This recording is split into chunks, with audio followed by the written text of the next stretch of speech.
മണിപ്പോ സീരിയലിന്റെ വരാനിരിക്കുന്ന episode review വിശേഷങ്ങളിലേക്ക് എല്ലാവർക്കും സ്വാഗതം. രേവതിയുടെ അനിയത്തിക്ക് ഹോസ്പിറ്റലിലെ കാഷ്യറായിട്ട് ജോലി കിട്ടുകയാണ് കേട്ടോ. ദേവു എന്നിട്ട് ഒരു ദിവസം രേവതിയെ വിളിച്ചിട്ട് പൂ വേണോ എന്നുള്ള കാര്യത്തെക്കുറിച്ച് പറയുന്നുണ്ട്. അവര് റിസപ്ഷനിൽ വെക്കാൻ വേണ്ടിയിട്ടാണ്. ദേവു പറഞ്ഞത് പ്രകാരം തന്നെ രേവതി പൂവുമായിട്ട് അങ്ങോട്ടേക്ക് വരുന്നുണ്ട് കേട്ടോ. എന്നിട്ട് ഇവിടെ എന്തെങ്കിലും ഹോസ്പിറ്റലിൽ ഫംഗ്ഷനോ മറ്റോ ഉണ്ടോ, അതാണോ നീ എൻ്റെ അടുത്ത് പൂ കൊണ്ടുവരാൻ വേണ്ടി പറഞ്ഞതെന്ന് ചോദിക്കുമ്പോൾ അതല്ല ചേച്ചി, റിസപ്ഷനിൽ എൻ്റെ അടുത്ത് പൂ ചോദിച്ചിട്ടുണ്ടായിരുന്നു. നമ്മൾ പൂക്കട നടത്തുന്ന കാര്യം അറിഞ്ഞപ്പോഴാണ് അങ്ങനെ ഞാൻ ചേച്ചിയുടെ പേര് പറഞ്ഞു കൊടുത്താണെന്ന് പറയുകയാണേ. അങ്ങനെയാണെങ്കിൽ നിനക്ക് അമ്മയുടെ പേര് പറഞ്ഞാൽ കൊടുത്താൽ പോരായിരുന്നോ? അപ്പോൾ അമ്മയ്ക്ക് അതൊരു വരുമാനമാവില്ലായിരുന്നോ? അയ്യോ ചേച്ചി, ഞാനിപ്പോൾ ഹോസ്പിറ്റലിൽ ജോലി ചെയ്യുന്നുണ്ടല്ലോ, മാക്സിമം അമ്മയെ കടയിൽ പോകാതിരിക്കാൻ വേണ്ടിയിട്ടാണ് ഞാൻ ശ്രമിക്കുന്നത്. പിന്നെ ദിവസം അമ്മയ്ക്ക് ഇങ്ങനെ പൂ കൊണ്ടേ കൊടുക്കുക എന്ന് പറയുന്നതൊക്കെ ബുദ്ധിമുട്ടല്ലേ? ചേച്ചിക്കാവുമ്പോൾ ഡെയിലി വണ്ടിയിൽ കൊണ്ടുവന്ന് കൊടുത്താൽ മതിയല്ലോ. പിന്നെ ചേച്ചിയാണെങ്കിൽ ഞങ്ങൾക്ക് വേണ്ടിയിട്ട് ഒരുപാട് കഷ്ടപ്പെട്ടതാണ്. ഇനിയെങ്കിലും ചേച്ചി നല്ല രീതിയിൽ ജീവിക്കണം എന്നൊക്കെ പറയാൻ കേട്ടോ. അങ്ങനെ വാ ചേച്ചി, ഞാൻ അവരെ പരിചയപ്പെടുത്തി തരാം എന്ന് പറഞ്ഞിട്ട് അവർ പോയി സംസാരിക്കുകയൊക്കെ കഴിഞ്ഞ് പുറത്തു വരുന്ന സമയത്താണ് ഗൈനക്കോളജിസ്റ്റിനെ കാണാൻ വേണ്ടിയിട്ട് നമ്മുടെ ശ്രുതി അവിടെ ഇരിക്കുന്നത് കാണുന്നത്. ശ്രുതിയെ കാണുന്ന സമയത്ത് ദേവു കാണിച്ചു കൊടുക്കുന്നുണ്ട്. ദേ ചേച്ചി, ശ്രുതി ചേച്ചി അവിടെ ഇരിക്കുന്നു. എന്തിനാന്ന് ചേച്ചി പോയി ചോദിച്ചു നോക്ക്, അവളുടെ ഒരു കാര്യത്തിലും ഇടപെടരുതെന്നാണ് പറഞ്ഞിരിക്കുന്നത്.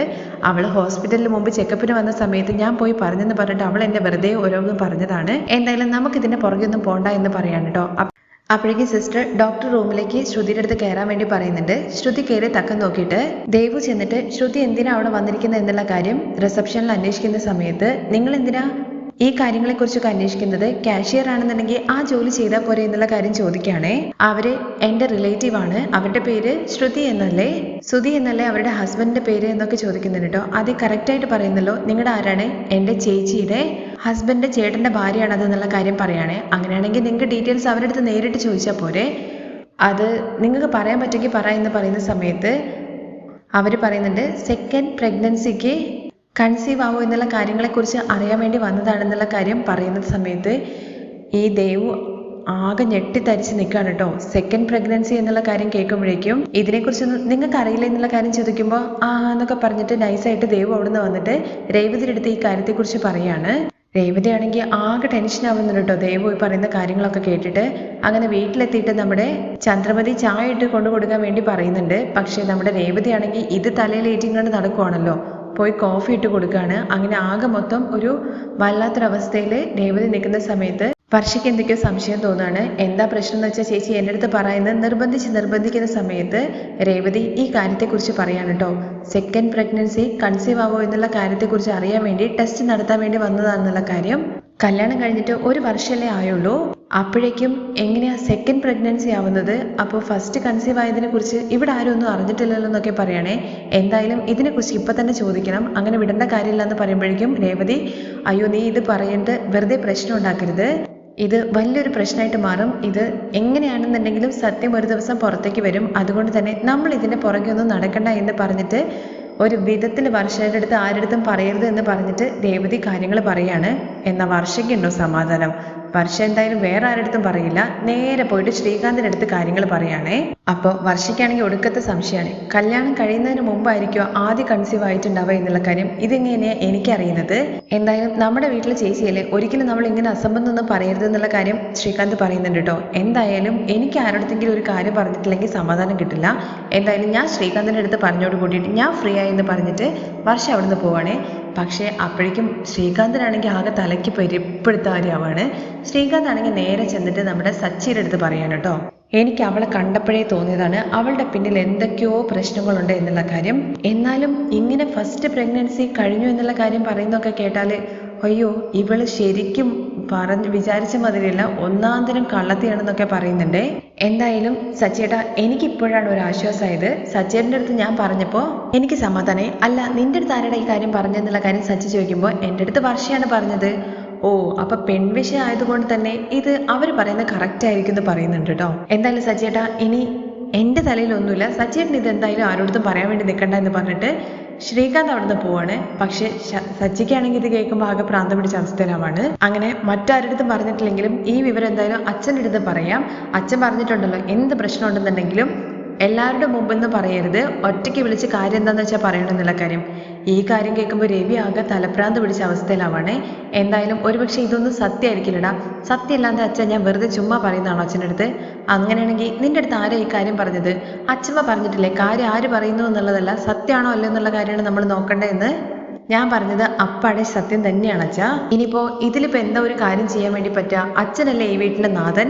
അതുകൊണ്ട് തന്നെ അച്ഛനൊരു തീരുമാനം എടുത്തോ എന്ന് പറഞ്ഞിട്ട് സച്ചിൻ കൈയൊഴിഞ്ഞിട്ട് അവിടെ നിന്ന് പോവാണേ. ഒരുപക്ഷെ അമ്മയ്ക്കും ഇതിനെക്കുറിച്ച് അറിയുന്നുണ്ടാവും. ശ്രുതിയുമായിട്ടുള്ള കാര്യങ്ങളും മിക്ക കാര്യങ്ങളും നമ്മുടെ ചന്ദ്രമതി മറച്ചു വെക്കുമല്ലോ. അപ്പൊ ഇവർ രണ്ടുപേരും ഒരു ഒറ്റക്കെട്ടായത് കൊണ്ട് തന്നെ ചന്ദ്രമതിക്ക് ഒരുപക്ഷെ ഇതിനെക്കുറിച്ച് അറിയോ എന്നുള്ള കാര്യം കൂടി ചോദിക്കാൻ വേണ്ടി പറഞ്ഞിട്ടാണ് സച്ചി അവിടെ നിന്ന് പോകുന്നത്.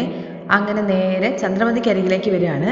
എന്നിട്ട് ചന്ദ്രമതിയുടെ അടുത്ത് ചോദിക്കുന്നുണ്ട്, നിനക്ക് ഈ കാര്യത്തെക്കുറിച്ച് അറിയോ എന്നുള്ള കാര്യം. അപ്പോഴേക്കും ചന്ദ്രമതി ആകെ ടെൻഷൻ ആവുന്നുണ്ട് കേട്ടോ. 1 വർഷമല്ലേ ആയുള്ളൂ. അപ്പോഴേക്കും എങ്ങനെയൊരു സംഭവം അതൊരിക്കലും ഇല്ല എന്ന് പറയണേ.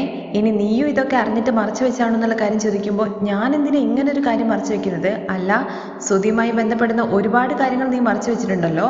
അയ്യോ, അതുപോലെയാണ് രവിയേട്ട ഇത്. അതുകൊണ്ട് തന്നെയാണ് നിന്റെ അടുത്ത് ചോദിക്കുന്നത്. മറ്റു കാര്യങ്ങൾ മാതിരിയല്ല ഇത്. പുറത്തുള്ള ആൾക്കാർ അറിഞ്ഞു കഴിഞ്ഞു കഴിഞ്ഞാൽ വേണ്ടാത്ത ഓരോ കാര്യങ്ങൾ പറഞ്ഞു നടക്കും. എനിക്കിത് കേട്ടിട്ട് ആകെ വട്ട് പിടിക്കുന്നുണ്ട്. ആദ്യം കൺസീവ് ആവാതെ പിന്നെ എങ്ങനെ അവള് രണ്ടാമത് കൺസീവ് ആവാനുള്ള ടെസ്റ്റ് എടുക്കാൻ വേണ്ടി പോവാ? അത് തന്നെയാണ് എനിക്ക് മനസ്സിലാവാതെന്ന് രവിയും പറയണേ. ഇതൊരിക്കലും സത്യമായിരിക്കില്ല. ശ്രുതി എൻ്റെ അടുത്ത് ഇങ്ങനൊരു കാര്യത്തെക്കുറിച്ച് പറഞ്ഞില്ല എന്നുള്ള കാര്യം പറയുകയാണേ. സത്യമാവാണ്ടിരുന്ന നല്ലത് തന്നെയാണ്. പക്ഷേ ഇത് സത്യമാണെങ്കിലോ, സത്യമാണോ അല്ലേ എന്നുള്ള കാര്യം ഇപ്പൊ തന്നെ ചോദിക്കുക എന്നുള്ള കാര്യം പറയുമ്പോൾ ഇത് ഇത്ര ധൃതി പിടിച്ചുകൊണ്ട് ചോദിച്ച് പ്രശ്നം ഉണ്ടാക്കേണ്ട വിഷയമല്ല ഇത്. ഇത് പെട്ടെന്ന് ചോദിക്കരുത് എന്നുള്ള കാര്യം പറയുമ്പോൾ പിന്നെന്താ 10 വർഷം കഴിഞ്ഞിട്ട് പോയി ചോദിക്കാനാണോ നിങ്ങൾ പറയുന്നത്? ഇത് ഞാൻ അങ്ങനെ വിടില്ല എന്ന് പറഞ്ഞിട്ട് കലിതുള്ളിയിട്ട് ചന്ദ്രമതി നേരെ ഹാളിലേക്ക് പോവാണേ. ചന്ദ്രമതി കലിതുള്ളി പോകുന്നത് കാണുമ്പോൾ തന്നെ രവി പുറകെ പോയിട്ട് ഒരുപാട് തവണ പറയുന്നുണ്ട് കേട്ടോ ചോദിക്കേണ്ട എന്നുള്ള കാര്യം. പക്ഷേ ചന്ദ്രമതിക്ക് അത് ചോദിച്ചേ പറ്റുള്ളൂ. കഥകിന് മുട്ടിയിട്ട് ശ്രുതി പുറത്തോട്ട് വരാൻ വേണ്ടി പറയുന്നുണ്ട്. അപ്പോൾ ആദ്യം പുറത്തേക്ക് വരുന്നത് ശ്രുതിയാണ്. നീ എന്താടാ ശ്രുതിയാണോ എന്നുള്ള കാര്യം ചോദിക്കുന്നുണ്ട്. അവള് ഉള്ളിൽ അക്കൗണ്ട്സ് നോക്കിക്കൊണ്ടിരിക്കുകയെന്ന് പറയുമ്പോൾ, ശ്രുതി നീ പുറത്തേക്ക് വരുന്നുണ്ടോ ഇല്ലയോ? ചന്ദ്രമതിയുടെ ഒച്ചയെടുക്കലൊക്കെ കേട്ടിട്ട് അങ്ങോട്ടേക്ക് ബാക്കിയുള്ള എല്ലാവരും കൂടി വരുന്നുണ്ടേ. അങ്ങനെ ശ്രുതി പുറത്തേക്ക് വരുന്ന സമയത്ത് എന്താ ആൻറ്റി എന്ന് ചോദിക്കണേ. എന്താ ശ്രുതി നടക്കുന്നത് നിന്റെ ജീവിതത്തില്? നീ ആരാണ്? അമ്മ ഇത് എൻ്റെ ഭാര്യ ശ്രുതിയാണ്. അമ്മ എന്താ ഉറക്കപ്പിച്ച് വല്ലതും പറയണമെന്ന് ചോദിക്കുമ്പോൾ മാറി നിൽക്കട എന്ന് പറഞ്ഞിട്ട് ശ്രുതി അങ്ങ് മാറ്റി നിർത്തണേ. അപ്പോഴേക്ക് രവി വീണ്ടും പറയുന്നുണ്ട്, വേണ്ട, നീ കുറച്ച് സമാധാനമായിട്ടിരിക്കുന്നുള്ള കാര്യം. ഈ കാര്യം കേട്ടിട്ട് ഞാൻ എങ്ങനെ സമാധാനമായിട്ടിരിക്കുക? എൻ്റെ തലയാകെ പെരുത്ത് കയറുന്നുണ്ട്. അപ്പോഴേക്കും ശ്രുതി ചോദിക്കുന്നുണ്ട്, അല്ല ആൻറ്റിക്ക് എന്തെങ്കിലും ശരീരത്തിന് സുഖമില്ല എന്നുള്ള കാര്യം. മാറി നിൽക്കടി, തൊട്ടു പോരുത്. നിന്നെക്കുറിച്ച് ഇങ്ങനൊരു കാര്യം കേൾക്കുമെന്ന് ഞാൻ മനസ്സിൽ പോലും വിചാരിച്ചില്ല. അയ്യോ, എന്തോ അറിഞ്ഞ മട്ടുണ്ടല്ലോ എന്ന് മനസ്സിൽ വിചാരിക്കുന്നുണ്ട് കേട്ടോ ശ്രുതി. ആൻറ്റി എന്തിനെക്കുറിച്ചാണ് പറയുന്നതെന്ന് എനിക്ക് മനസ്സിലാവുന്നില്ല. നിന്നെക്കുറിച്ച് എനിക്ക് ഒന്നും മനസ്സിലാകുന്നില്ല. നിന്റെ ജീവിതമേ ആകെ മൊത്തം കുഴപ്പമാണ്. എന്താ നടന്നുകൊണ്ടിരിക്കുന്നത്? പറയേ ആൻറ്റി, എന്താ സംസാരിക്കുന്നതെന്നുള്ള കാര്യം എനിക്ക് മനസ്സിലാവുന്നില്ല. ഞാൻ ചോദിക്കുന്ന ചോദ്യത്തിന് കൃത്യമായിട്ടുള്ള മറുപടി പറയണം. എന്തിനെ കുറിച്ചിട്ടാണ് ആൻറ്റി ചോദിക്കുന്നത്? നീ ആദ്യമായിട്ട് എപ്പോഴാ പ്രഗ്നന്റ് ആയത്? ഈ ചോദ്യം കേൾക്കുന്ന സമയത്ത് ശ്രീകാന്ത് ആദ്യം സച്ചിയുടെ മുഖത്തേക്ക് നോക്കുകയാണ്. അത് കഴിഞ്ഞ് രേവതി വർഷയുടെ മുഖത്തേക്കും. അപ്പോഴേക്ക് ശ്രുതി വന്നിട്ട് ചോദിക്കുന്നുണ്ട്, അമ്മയ്ക്ക് എന്താ പറ്റിയത് അമ്മേ? ഇതുവരെ ഒരു തവണ പോലും ശ്രുതി പ്രഗ്നന്റ് ആയിട്ടില്ല. പിന്നെ അമ്മ എന്ത് ചോദ്യം ചോദിക്കുന്നത്? നീ വായ മൂട്. എടി, നീ സത്യം പറയടി, ഇതിനു മുമ്പ് നീ പ്രഗ്നന്റ് ആയിട്ടുണ്ടോ? ഇല്ല ആൻറ്റി, അത് എന്ന് പറയുമ്പോഴേക്കും ചന്ദ്രമതി പറയുന്നുണ്ട് കേട്ടോ, ഞാൻ കണ്ടുപിടിച്ചു കൊണ്ടുവന്ന മരുമകളാണ് നീ. നിന്നെ ഞാൻ തലമേലെ തൂക്കി വെച്ചിട്ട് ആടി. എൻ്റെ അടുത്ത് നിന്നൊന്നും മറക്കരുത്. പിന്നെ നീ ഈ ചന്ദ്ര ആരാന്നുള്ള കാര്യം ശരിക്കും അറിയും. സത്യം മാത്രം പറയണം. നീ ഇതിനു മുമ്പ് ഗർഭിണി ആയിരുന്നോ ഇല്ലയോ? അപ്പോഴേക്കും ശ്രുതി ചോദിക്കുന്നുണ്ട്, എന്താ ആൻറ്റി ഇങ്ങനെ എല്ലാവരുടെ മുമ്പിൽ വെച്ചിട്ട് ഇങ്ങനെ ചോദിക്കുന്നത്? നീ ഹോസ്പിറ്റലിലേക്ക് പോയിരുന്നോ ഇല്ലയോ?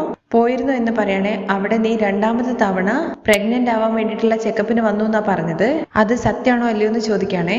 നീ പ്രഗ്നന്റ് ആയിരുന്നോ ഇല്ലയോ എന്നുള്ള കാര്യം ചോദിച്ചിട്ട് ഇങ്ങനെ ശ്രുതിയെ പിടിച്ച് കുലുക്കുന്നൊക്കെ ഉണ്ട് കേട്ടോ. അപ്പോഴേക്കും രവി പറയുന്നുണ്ട്, ഇതിങ്ങനെ എല്ലാവരുടെ മുമ്പിൽ വെച്ച് ചോദിക്കരുത്. നീ തനിയെ പോയി സംസാരിക്കുക എന്നുള്ള കാര്യം പറയുമ്പോൾ എന്തിന് എല്ലാവരും ഈ കാര്യം അറിയണം? ഇപ്പൊ എനിക്ക് ഈ സത്യം അറിഞ്ഞേ പറ്റൂ. പറ ശ്രുതി, എന്താ നടന്നെന്നുള്ള കാര്യം പറ എന്ന് പറഞ്ഞിട്ട് ഇതാക്കുവാണേ. അപ്പോഴേക്കും ശ്രുതി പോയിട്ട് കസേരയിൽ ഇരിക്കുന്നുണ്ട് കരഞ്ഞുകൊണ്ട്. അപ്പോഴേക്കും ശ്രുതി വന്നിട്ട് ചോദിക്കുന്നുണ്ട്, അമ്മ എന്താ ഇങ്ങനെയൊക്കെ പറയുന്നത്? നീയാണെങ്കിൽ കരയുന്നത് എന്തിനാ കാര്യം? എന്റെ വിധിയെ വിചാരിച്ചിട്ട് ഞാൻ കരയാണെന്നുള്ള കാര്യം പറയാണേ. അപ്പോഴേക്കും ചന്ദ്രമതി, ശ്രുതി, ഞാൻ ചോദിച്ചതിന് നീ ഇതുവരെ മറുപടി പറഞ്ഞില്ല. അതെ ആൻറ്റി, ഞാൻ 2ാമത്തെ തവണ കൺസീവ് ആവുന്നതിന്റെ ചെക്കപ്പിന് വേണ്ടിയിട്ടാ പോയതെന്ന് പറയാണേ. ഇത് കേൾക്കുന്ന സമയത്ത് ശ്രുതി ചോദിക്കുന്നുണ്ട്, നീ എന്താ അങ്ങനെ പറയുന്നത്? നീ ഇത്രയും നാളും ഒരു തവണ പോലും കൺസീവ് ആയില്ലല്ലോ. ഇല്ല ശ്രുതി, ഞാൻ ഒരു തവണ കൺസീവ് ആയിട്ടുണ്ട്. അത് കല്യാണത്തിന് മുമ്പോ അല്ലയോ എന്നുള്ള കാര്യം ചോദിക്കുകയാണേ. അപ്പോഴേക്ക് ശ്രുതി അരികിലേക്ക് ചെന്നിട്ട് ചന്ദ്രമതിയുടെ അടുത്ത് ചോദിക്കുന്നുണ്ട്, എന്താ ആൻറ്റി ഇങ്ങനെയൊക്കെ ചോദിക്കുന്നത് എന്നുള്ള കാര്യം. എനിക്ക് അതിന് ഉത്തരം വേണം, എനിക്ക് അതിന് മറുപടി വേണം എന്നുള്ള കാര്യം പറയുകയാണേ. ശ്രുതി ഇതിനുള്ള കറക്റ്റ് മറുപടി കൊടുക്കുകയോ അല്ലെങ്കിൽ മറ്റെന്തെങ്കിലും കള്ളത്തിനും പറഞ്ഞ് ഒഴിയോ എന്നുള്ള കാര്യമൊക്കെ നമുക്ക് നാളത്തെ എപ്പിസോഡിൽ കാണാൻ വേണ്ടി സാധിക്കുന്നതാണ്. മറ്റൊരു വിശേഷമായിട്ട് നമുക്ക് വീണ്ടും കാണാം. താങ്ക്